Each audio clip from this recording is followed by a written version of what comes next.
नमस्कार, जय हिंद। हमारा नाम है संजय और आप देख रहे हैं Agri Mantra, changing the way of thinking. इस सेशन में हम बात करने वाले हैं आईबीपीएस के एएफओ एग्ज़ाम यानी एग्रीकल्चर फील्ड ऑफिसर एग्ज़ाम के लिए मेगा सीरीज़ का ये पार्ट 6 है। अभी तक हमने 5 वीडियो का डिस्कशन कर चुके हैं हम। तो जिन लोगों ने भी अभी तक पुरानी वीडियोज़ को नहीं देखा है तो जाके उनको देख सकते हैं। इस सीरीज़ में हम बात कर रहे हैं टॉप 20 क्वेश्चन की, जो कि आपके आने वाले एएफओ एग्ज़ाम के लिए बहुत ही महत्वपूर्ण है। और उन क्वेश्चन का भी हम डिस्कशन इस सीरीज़ में कर रहे हैं जो कि आपके एग्रीकल्चर फील्ड ऑफिसर एग्ज़ाम में पूछे गए हैं।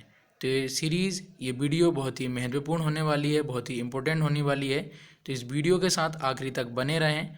अगर एग्री मंत्रा चैनल पर नए हैं तो चैनल को सब्सक्राइब करें, और अगर आप अभी तक एग्री मंत्रा के सोशल मीडिया प्लेटफॉर्म पर नहीं जुड़े हैं तो जुड़ सकते हैं, लिंक वीडियो के डिस्क्रिप्शन बॉक्स में दे रखी है। पहला क्वेश्चन है, which of the following refer to the zone of इल्यूविएशन।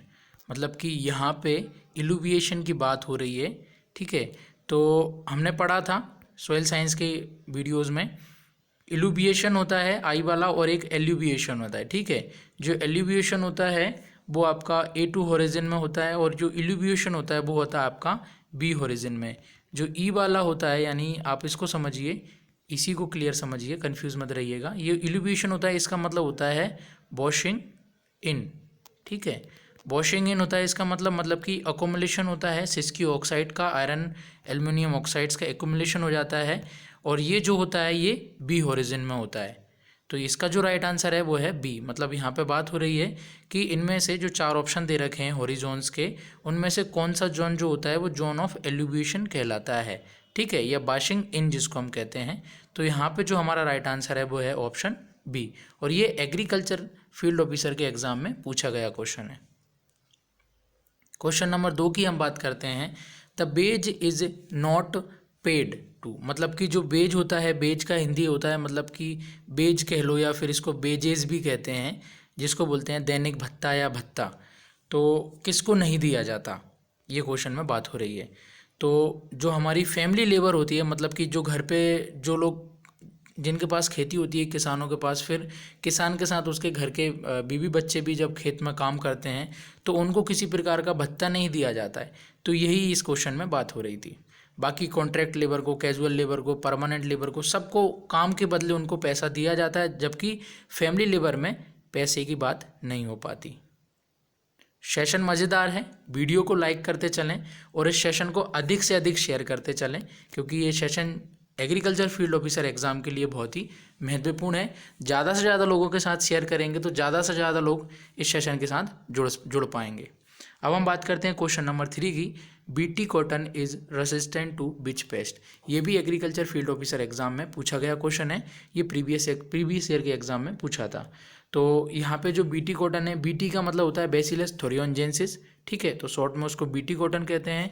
ये जो बीटी कॉटन है ये प्रतिरोधक क्षमता होती है इसमें बॉल बॉर्म के प्रति। ठीक है, ये भी आपको याद रखना है। इसका जो राइट आंसर है बॉल बॉर्म, बॉल बॉर्म के प्रति ये बहुत ज़्यादा रेजिस्टेंट होता है, प्रतिरोधी होता है।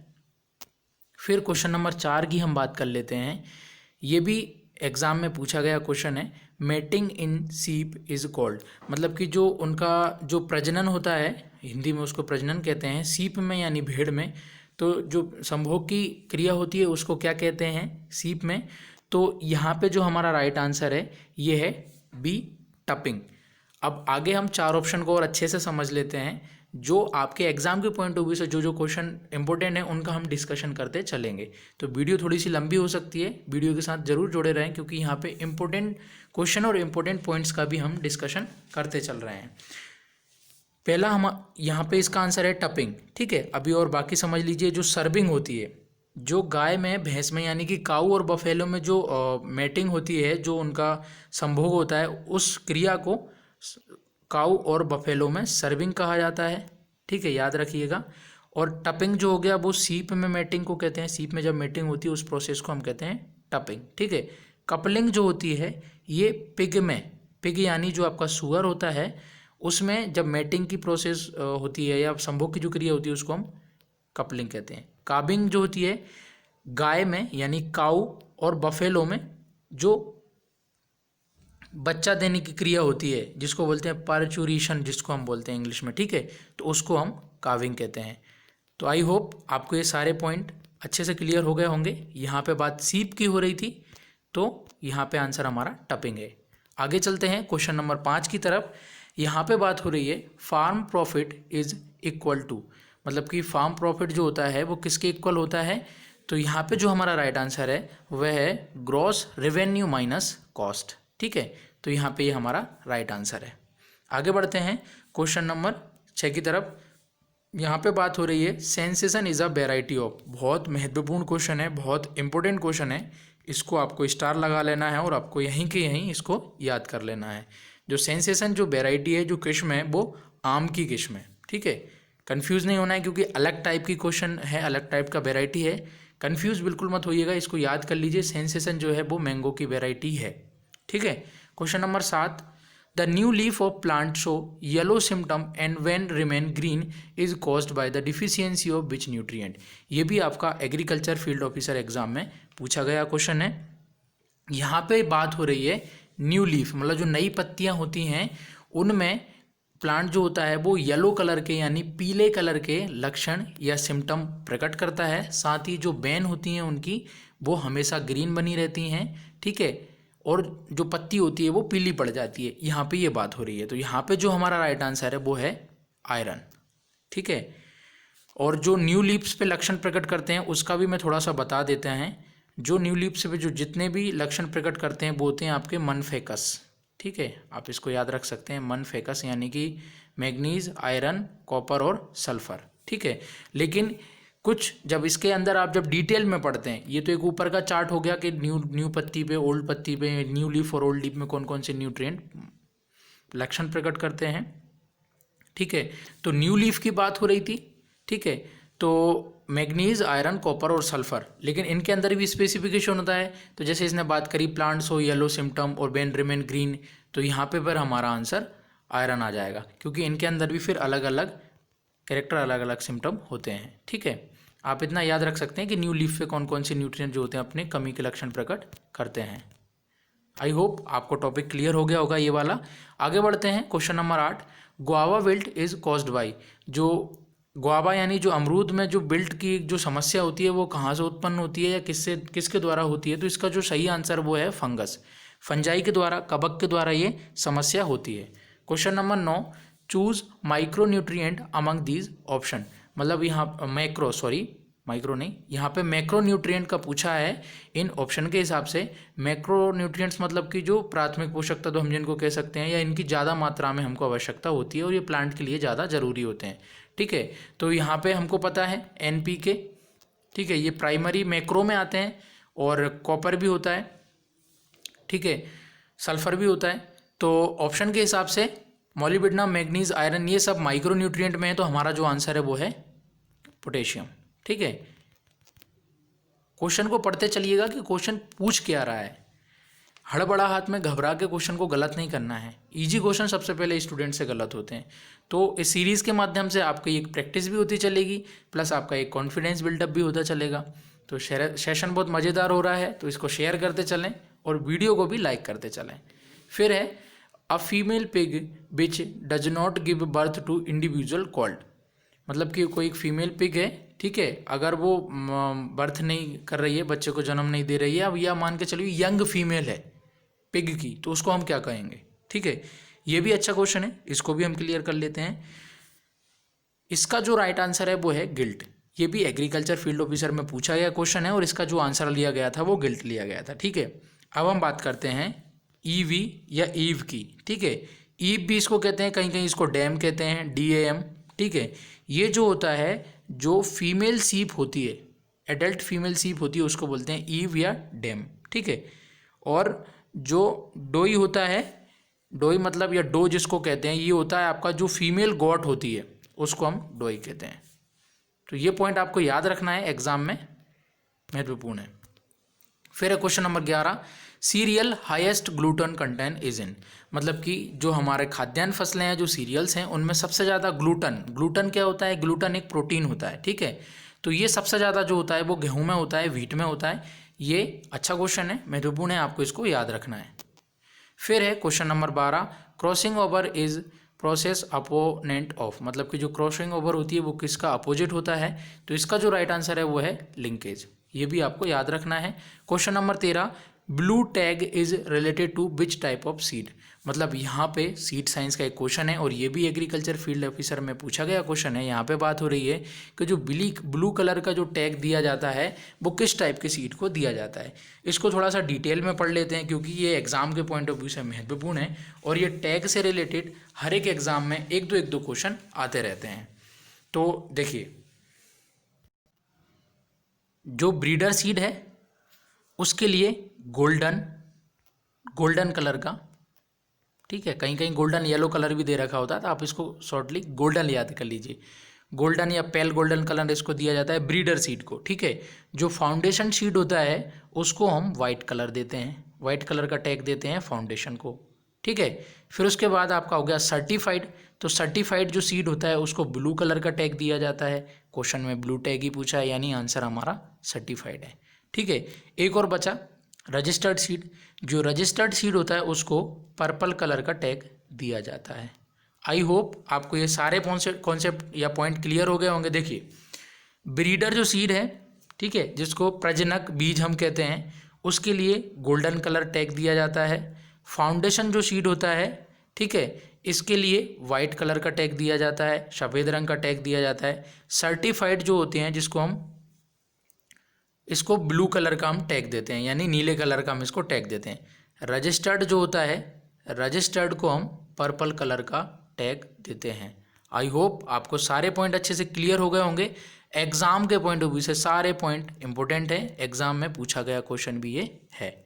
आगे बढ़ते हैं क्वेश्चन नंबर 14 की तरफ। यहाँ पे बात हो रही है the most commonly used agent for inducing polyploidy in plant, मतलब कि पॉलीप्लोइडी के लिए कौन सा जो एजेंट है वो यूज़ करते हैं, तो कॉल्चिसिन जो होता है वो यूज़ करते हैं। ये भी आपको याद रखना है, ये भी इम्पोर्टेंट क्वेश्चन है। आगे बढ़ते हैं क्वेश्चन नंबर 15 की तरफ। यहाँ पे बात हो रही है flint corn is commonly grown in India also known as, ठीक है। तो ये जो है मेज का ही एक टाइप है, मक्का का ही एक प्रकार है। कॉर्न का मतलब होता है मेज या मक्का, ठीक है। तो ये एक टाइप है उसका जिसको हम फ्लिंट कॉर्न कह रहे हैं और ये इंडिया में उगाया जाता है। इसका दूसरा नाम यानी इसका साइंटिफिक नेम इस क्वेश्चन में पूछा गया है। ये भी बहुत ही महत्वपूर्ण क्वेश्चन है, एग्जाम में कई सारे एग्जाम में ये क्वेश्चन आया हुआ है। तो इसका जो राइट आंसर है वह है जियामेज इंडुराटा, मतलब कि जो फ्लिंट कॉर्न है उसको जियामेज इंडुराटा भी कहा जाता है, ठीक है। अब बाकी और कॉन्सेप्ट या पॉइंट्स को हम समझ लेते हैं। देखिए, यहाँ पे है पहला हम जो देखते हैं, यहाँ पे दे रखा है जियामेज इंडेंटाटा, ठीक है।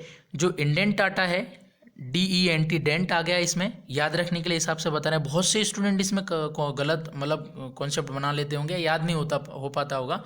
जो हमारा मेज है, जो मक्का है, ठीक है, उसका क्लासिफिकेशन किया है on the basis of endosperm, मतलब उनका जो एंडोस्पर्म है उसके बेसिस पे उनको, उनके कैरेक्टरिस्टिक्स के बेसिस पे एंडोस्पर्म के उनको 7 कैटेगरी में 7 कैटेगरी में क्लासीफाइड किया गया है। और एक साइंटिस्ट है, ये भी एग्जाम में पूछ सकता है, सर्टेवेंट करके एक साइंटिस्ट है, सर्टेवेंट एक साइंटिस्ट हैं। 1899 में इन्होंने इस मेज को एंडोस्पर्म के कैरेक्टर के हिसाब से 7 कैटेगरी में 7 कैटेगरी में उन्होंने क्लासिफाइड किया था, ठीक है।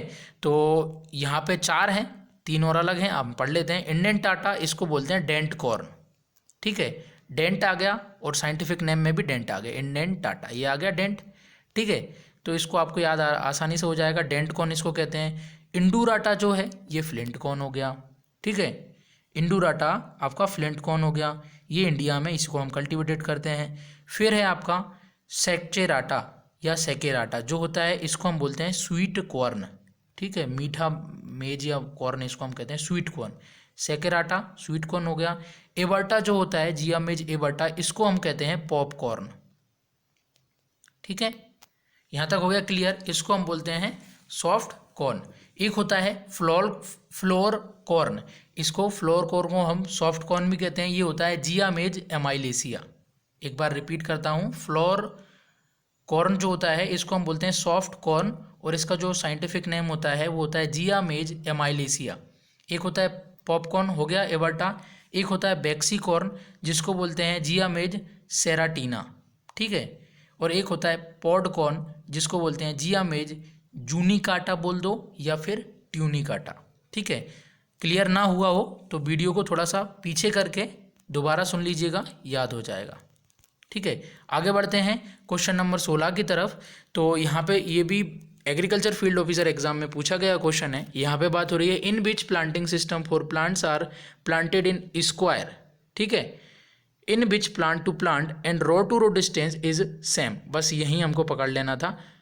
And plant are planted to right angle to each other, मतलब कि ऐसा एक यहाँ पे जो प्लांटिंग का सिस्टम पूछा है जिसमें प्लांट से प्लांट की, ठीक है, और रो से रो की दूरी बराबर होगी, ठीक है, और प्लांट और रो की दूरी भी बराबर होगी। तो यहाँ पे जो हमारा सिस्टम है ये जो राइट आंसर है स्क्वायर है। ये एग्जाम में पूछा गया क्वेश्चन था, इंपॉर्टेंट था। आगे बढ़ते हैं, golden revolution is related to, ठीक है, ये जो है फ्रूट से संबंधित है और ये भी आपका एग्रीकल्चर फील्ड ऑफिसर एग्जाम में पूछा गया क्वेश्चन है, ठीक है। फिर आगे बढ़ते हैं क्वेश्चन नंबर 18 की तरफ। Dropsy disease is human being is caused by which beet, एक समस्या होती है, एक बीमारी होती है जिसको कहते हैं ड्रॉपसी डिसीज। ये एक बीड से फैलती है, एक ये खरपतवार से फैलती है, ठीक है, यह होती है। ये कई सारे एग्जाम में क्वेश्चन ये पूछा गया है, महत्वपूर्ण प्रश्न है। इसका जो राइट आंसर है वह है आर्जीमोन मैक्सिकाना, जिसको हिंदी में हम कहते हैं सत्यानाशी, ठीक है। आर्जीमोन मैक्सिकाना को हम सत्यानाशी बीड भी कहते हैं। ये कई सारे एग्जाम में पूछा गया है, आप इसको याद कर लीजिए, बहुत अच्छा क्वेश्चन है, ठीक है। ये जो आपका डिजेरिया आर्वेंसिस है इसको चंचली कहते हैं हिंदी में, ये कॉटन में लगता है। दूसरा है आपका ये प्लूचिया लेंसियोलाटा, इसको हम रसाना भी कहते हैं, ठीक है। तो फिर अगला है आपका ये कॉर्नवोल्वुलस आर्वेंसिस, इसको हम मैक्सिकन पॉपी भी कहते हैं। तो आपका यहाँ पे इस क्वेश्चन में राइट आंसर है ड्रॉपसी डिसीज जो होती है वो आर्जीमोन मैक्सिकाना से होती है, ठीक है। फिर क्वेश्चन नंबर 19 है, stable sprout to form next new crop. Stable sprout की बात हो रही है, मतलब कि जो पुरानी फसल होती है उसके जो अवशेष बचते हैं, स्प्राउट मतलब दोबारा उनमें जर्मिनेशन होने लगता है और वो ग्रो होने लगते हैं, नेक्स्ट क्रॉप उनसे बन जाती है या नेक्स्ट क्रॉप के रूप में वो बन जाते हैं, तो उनको हम क्या कहते हैं, सब लोग जानते हैं। राइट आंसर है रेटूनिंग, ठीक है। ये भी आपका एग्रीकल्चर फील्ड ऑफिसर एग्जाम में पूछा गया क्वेश्चन था। आगे बढ़ते हैं क्वेश्चन नंबर 20 की तरफ। यहाँ पे है rancidity in sunflower oil caused by, मतलब कि जो रेंसिडिटी आ जाती है सनफ्लावर ऑयल में, ठीक है, रेंसिडिटी का मतलब होता है थोड़ा थोड़ा सा खट्टापन या ख़राब होने लगता है, उसको रेंसिडिटी कहते हैं। तो ये जो होता है ऑक्सीडेशन के कारण होती है। ये भी बहुत अच्छा क्वेश्चन है, बहुत महत्वपूर्ण क्वेश्चन है, इसको भी आपको याद रखना है। अब हम बात कर लेते हैं क्वेश्चन ऑफ द डे की, मतलब कि जो पिछली स्लाइड थी, पिछला पार्ट था, उसमें क्वेश्चन पूछा गया था पी कंटेन इन डीएपी, मतलब पी परसेंटेज की यहाँ पे बात हो रही है कि जो डीएपी है जिसको डाई अमोनियम फॉस्फेट कहते हैं उसमें पी का कितना परसेंट है। बहुत से स्टूडेंट्स ने इसका आंसर 46% दिया है। हम यहाँ पे क्लियर कर देते हैं वो राइट आंसर नहीं है, वो गलत है, इसको समझा देते हैं। देखिए जो डीएपी होता है उसमें P2O5 होता है 46%, ठीक है। P2O5 जो होता है वो 46% होता है और यहाँ पे लिखा है पी कंटेंट, कंटेंट का मतलब हो गया पी का कितना परसेंट है डीएपी में, ठीक है। तो P2O5 होता है 46%। अब हमको परसेंटेज ऑफ पी निकालना है, क्योंकि ये थोड़ा सा अलग टाइप का क्वेश्चन था और अच्छा क्वेश्चन था, इसलिए आपके सामने इसको लाना था ताकि अगर एग्जाम में आए तो आप गलत ना करें। यहाँ गलत हुआ कोई बात नहीं, हमारा मेन एग्जाम में इस क्वेश्चन को गलत नहीं होना चाहिए अगर पूछे तो, ठीक है। P2O5 हो गया हमारा, P2O5 हो गया 46% डीएपी में यानी डायमोनियम फॉस्फेट में, क्योंकि इसमें 18% नाइट्रोजन होती है और जो होती है 46% इसमें P2O5 होता है, ठीक है। तो अब हमको P निकालना है, ठीक है। तो इसका जो P2O5 है वो 46% दिया है और P निकालना है तो 0.43 से हम इसमें मल्टीप्लाई कर देंगे, जो हमारा आंसर आएगा वो होगा 9.78 आएगा। तो एग्जैक्ट जो हमारा राइट आंसर होगा वो होगा 20%, ठीक है। क्लियर हो गया होगा, अच्छा क्वेश्चन था, अधिकतर लोगों ने इसका आंसर गलत दिया था। अब आगे हम बात कर लेते हैं आज के क्वेश्चन की। तो क्वेश्चन ऑफ द डे है loquat belongs to the family. यहाँ पे लोकार्ड जो है इसकी फैमिली, यहाँ का परिवार पूछा गया है। 4 ऑप्शन है, ऑक्सीलेडेसी, रोजेसी, रेमेनेसी और टिलिएसी। इनमें से एक राइट आंसर है इस आंसर को, राइट आंसर को आपको कमेंट में मेंशन करना है, आपको कमेंट में बताना है कि इनमें से कौन सा राइट आंसर है। बहुत अच्छा क्वेश्चन है, एग्जाम के पॉइंट ऑफ व्यू से महत्वपूर्ण है। तो ये था आज का हमारा सेशन। मैं उम्मीद करता हूँ आपको ये सेशन बहुत अच्छा पसंद आया होगा। वीडियो पसंद आती है तो वीडियो को अधिक से अधिक लाइक करें, सेशन को अधिक से अधिक शेयर करें, ज़्यादा से ज़्यादा लोगों के साथ शेयर करें ताकि अधिक से अधिक लोग इस सेशन को देख सकें। और एग्ज़ाम में भी कम दिन बचे हैं तो प्रिपरेशन में एग्री मंत्रा के साथ जुड़ते रहें, लगे रहें, ठीक है। और सेशन बहुत अच्छा था, एग्ज़ाम की प्रिपरेशन में आप लोग लगे रहें। वीडियो को पूरा देखने के लिए धन्यवाद। जय हिंद, जय भारत।